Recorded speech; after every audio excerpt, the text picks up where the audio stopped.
सबको जय मसीह की। मैं प्रभु यीशु मसीह का धन्यवाद करती हूँ आज के दिन के लिए। अक्सर बहनें मुझे फ़ोन कॉल्स कर रही होती कि सिस्टर जी, हम बहुत समय से प्रार्थना कर रहे हैं लेकिन हमें प्रार्थना का उत्तर नहीं मिल रहा है। बहुत सी बहनें फ़ोन कर रही होती, सिस्टर जी हम कितने चर्चेस चेंज कर चुके हैं लेकिन प्रार्थना का उत्तर नहीं मिल रहा। बहुत सी बहनें कहती, सिस्टर जी हमने बहुत से पास्टर्स बदल लिए, प्रार्थना का उत्तर नहीं मिल रहा। तो आइए आज हम इस चीज़ को समझते हैं कि हमारी प्रार्थनाएं वास्तव में जाती कहाँ हैं, कहाँ रुक जाती हैं।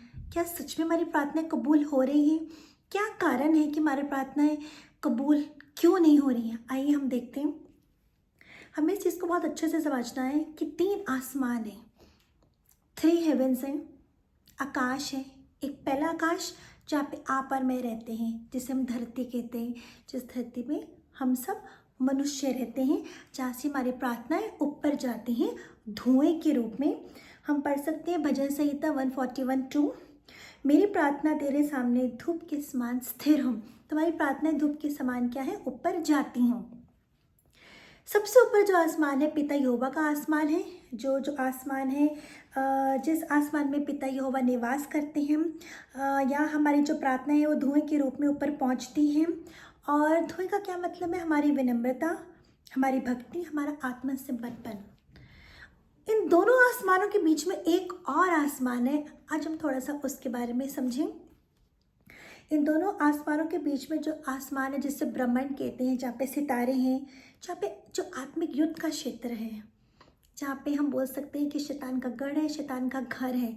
अगर आपको याद हो दानियल 10th चैप्टर में, दानियल का जो 10वां अध्याय है, उसमें उसकी जो प्रार्थना थी उसका उत्तर आने में, स्वर्गदूत को उत्तर आने में 21 दिन लग गए थे, क्योंकि वहाँ पर आत्मिक युद्ध का विरोध चल रहा था। तो क्या होता है, हमारी प्रार्थनाएं जब धुएं के रूप में ऊपर जाती हैं, उन प्रार्थनाओं के साथ साथ हमारे अंदर जो चल रहा होता है वो भी ऊपर जाता है। फिर वो कुछ भी हमारे अंदर चल रहा हो, गुस्सा, गाली गलौज, मार पटाई, लड़ना झगड़ना, क्रोध, कुछ भी हमारे ऊपर, हमारे अंदर चल रहा हो, वो क्या है? ऊपर जा रही होती हैं।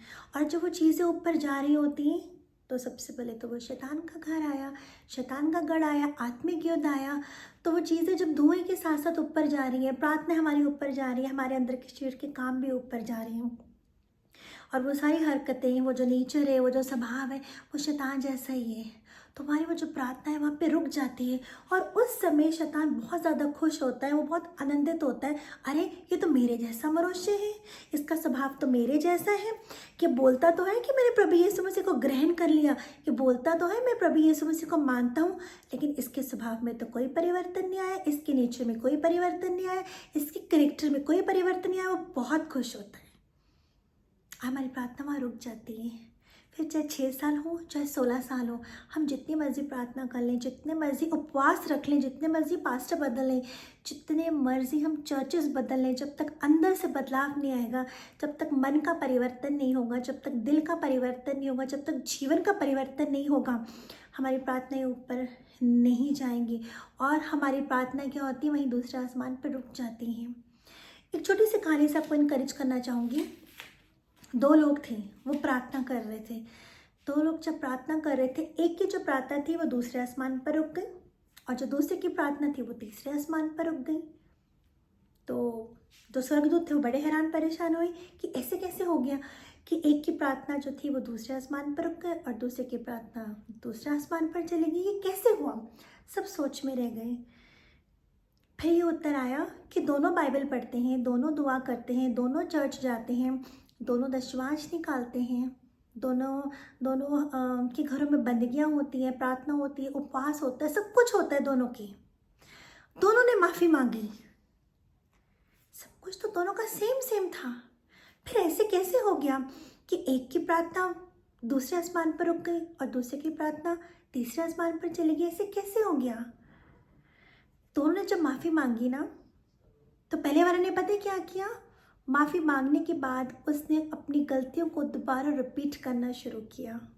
लेकिन जो दूसरा इंसान था, जिसने जब माफ़ी मांगी तो माफ़ी मांगने के बाद उसने अपनी गलतियाँ नहीं दोहराई। ये बस एक छोटा सा कारण है, एक सिंपल सा एक सीक्रेट है। मैं समझ लूँ कि हमारी प्रार्थनाएं क्यों रुक जाती हैं, या हमें प्रार्थना का क्यों नहीं उत्तर मिलता, क्योंकि माफ़ी मांगने के बाद हमारा जो पुराना जीवन है वो वैसी का वैसी चल रहा होता है, और शरीर के काम चल रहे होते हैं, हमारा स्वभाव जो होता है वो पुराने जैसे ही होता है प्रभु यीशु को ग्रहण करने से पहले। तो कोई परिवर्तन, कोई चेंज नहीं आता। प्रार्थना वहाँ रुक जाती है, शैतान खुश हो जाता है।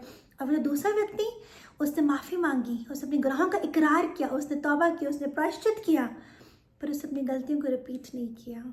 बस जब उसने गलतियों को रिपीट नहीं किया, उसके शरीर के काम धीरे धीरे धीरे धीरे धीरे उसके अंदर से ख़त्म होने शुरू हो गए और आत्मा के फल उसके अंदर आने शुरू हो गए।